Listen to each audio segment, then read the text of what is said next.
Quadratic equation को solve करते हैं formula method. Formula method for quadratic equation. Quadratic equation को सॉल्व करने का फार्मूला मेथड क्या है? फार्मूले मेथड को श्रीधराचार्य मेथड भी कहा जाता है। नाम से ही क्लियर होगा आपको कि इंडियन मैथमेटिशियन है श्रीधराचार्य मेथड। कि क्वाड्रेटिक इक्वेशन को सॉल्व करने का फार्मूला मेथड क्या है, श्रीधराचार्य मेथड क्या है। तो आपके पास में जो स्टैंडर्ड फॉर्म है क्वाड्रेटिक इक्वेशन का वो है ax², वो है bx c बराबर 0। यहां बताइए इस इक्वेशन में अगर मैं आपसे ये पूछूं कि कोएफिशिएंट ऑफ x² क्या है, आंसर क्या आएगा? a। अभिषेक, x² का साथी कौन है? a x² नहीं, केवल a। तो कोएफिशिएंट मतलब साथी केवल लिया जाता है। और यहां पर आप बताइए कोएफिशिएंट ऑफ x क्या है? b है। तो देखो a है और a यहां पर कैसा है? x² का कोएफिशिएंट है। x का जो साथी है वो कौन है? b है। अब आगे गलती मत करना, ठीक है? तो कोएफिशिएंट ऑफ x² हो गया a, कोएफिशिएंट ऑफ x हो गया b। और वो कौन सा टर्म है जो x से फ्री है? वो कौन सा टर्म है जो x से फ्री है, मतलब जिसके पास x नहीं है यार, वो कौन? c। तो धराचार्य ने एक फार्मूला दिया था कि अगर आपके पास में क्वाड्रेटिक इक्वेशन है तो इसको सीधे फार्मूला लगा के इसकी वैल्यू कैसे निकलती है? तो x बराबर होता है माइनस का b plus minus under root b² minus का 4ac अपॉन में 2। ये फार्मूला धराचार्य ने दिया था। और जब हम इस फार्मूले का इस्तेमाल करते हैं, जब हम इस फार्मूले का यूज करते हैं, देखो यूज करते समय मुझे b मिल रहा है, मुझे c मिल रहा है, मुझे a मिल रहा है। और मुझे ये पता होना चाहिए कि a कहाँ होता है। x² का जो साथी है वो कौन है? a। और जो b है वो कौन होता है? जो x का कोएफिशिएंट है जो साथी है वो b है। c कौन होता है? ये ऐसा टर्म होता है जो कि x से बिल्कुल कैसा होता है? फ्री। अब फार्मूला मेथड अगर आपको लगाना है तो फार्मूला मेथड लगाने के लिए सबसे इंपॉर्टेंट बात क्या है कि अगर आप किसी इक्वेशन को, क्वाड्रेटिक इक्वेशन को फार्मूले मेथड से सॉल्व करना चाहते हो, first given equation should be in standard form। देखिए, to use formula method किन किन बातों का ध्यान रखना है।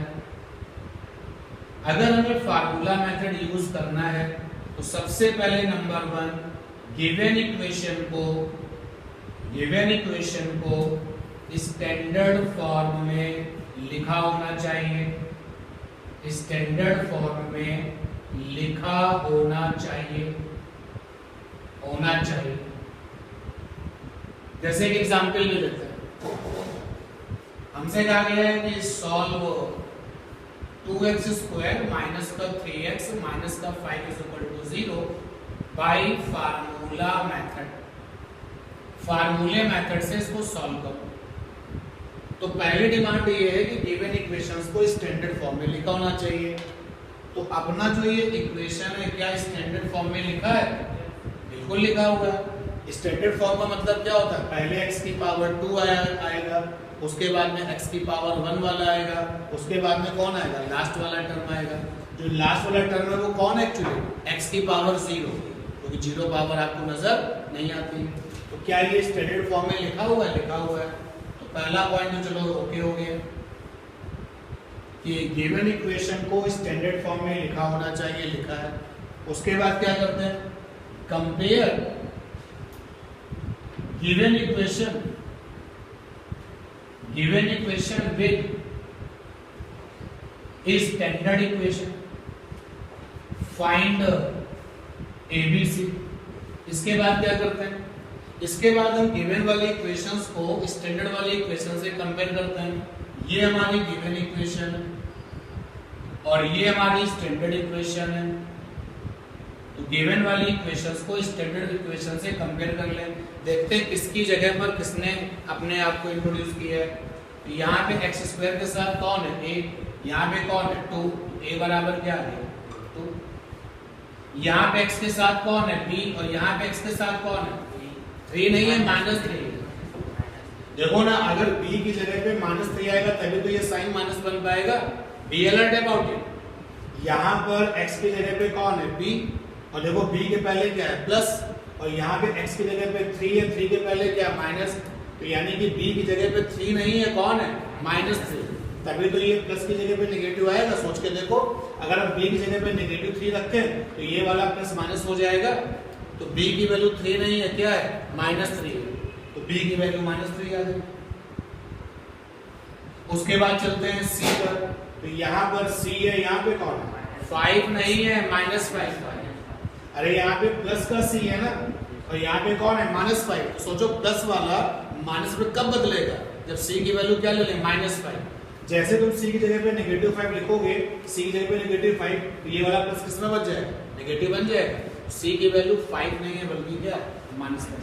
या शॉर्टकट में तुम ये ले सकते हो, अगर हम गिवन इक्वेशन को स्टैंडर्ड इक्वेशन से कंपेयर करेंगे और साइन फेवरेबल नहीं है, जैसे यहाँ पे x का साथी b है, b के साथ क्या था? प्लस। और यहाँ पे x का साथी 3 है, 3 के साथ क्या? माइनस। तो साइन के साथ ले लेना, यानी b की वैल्यू क्या होगी? -3।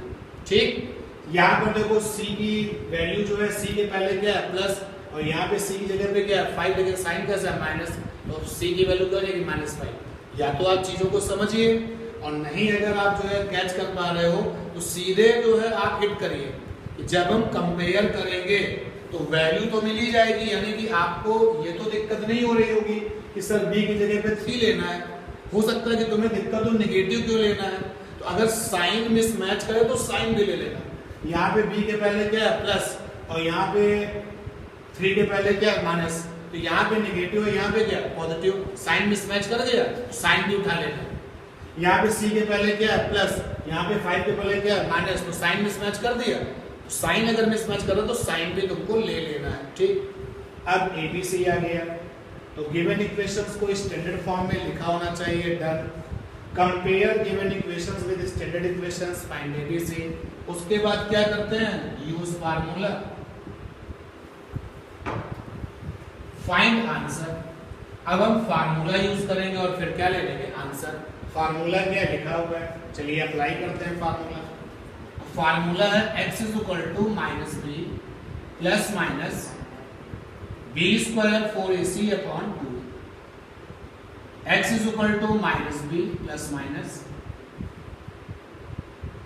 x is equal to minus, अब b की वैल्यू कितनी है हमारे पास? -3 प्लस माइनस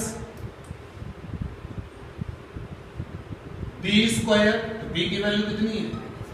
-3। a की वैल्यू कितनी है? 2। a की वैल्यू कितनी है? 2। और c की वैल्यू कितनी है? -5 अपॉन में 2। a की वैल्यू कितनी है? 2। और आगे मूव करते हैं। x की वैल्यू आई प्लस माइनस, तो देखो ये आ गया -3 और ये नेगेटिव मिलके क्या हो जाएंगे? प्लस। ये हो जाएगा 3 और प्लस माइनस अंडर। -3 का स्क्वायर क्या होगा? 9। ये 9 आ गया। और ये देखिए कितना हो जाएगा? 4 2 8, 8 5 40, और 40 तो ये नेगेटिव 40 नेगेटिव को क्या बना देगा? प्लस, यानी कि प्लस का 40 अपॉन में क्या है? 4। x is equal to 3 plus minus ये कितना हो गया? 49। 49 का मतलब हो गया 7/4। अब क्या करें? एक बार प्लस साइन ले लें, तो पॉजिटिव साइन लेने पर x बराबर हो गया 3 प्लस 7/4। कितना आ गया? 10/4। कितना आ गया?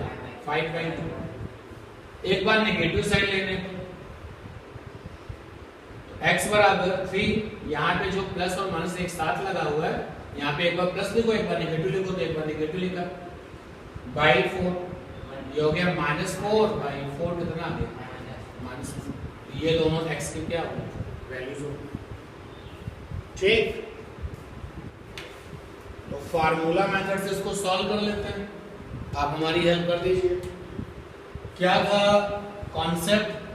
Given equation should be in standard form. क्या ये है? हाँ है। सेकंड क्या था? Compare the given equation with standard equation. चलो जरा कंपेयर करो, मैचिंग देखो। ए की जगह पर 1 है, बी की जगह पर 7 है, सी की जगह पर 12 है।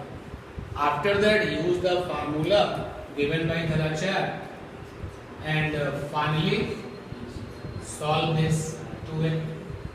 तो b की वैल्यू कितनी है? 7 है, माइनस में प्लस में प्लस में। b की वैल्यू 7 है, a की वैल्यू 1 है, c की वैल्यू 12 है, अपॉन में 2 है।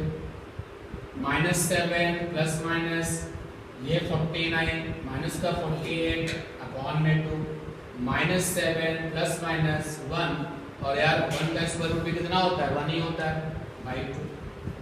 ठीक है, क्लियर?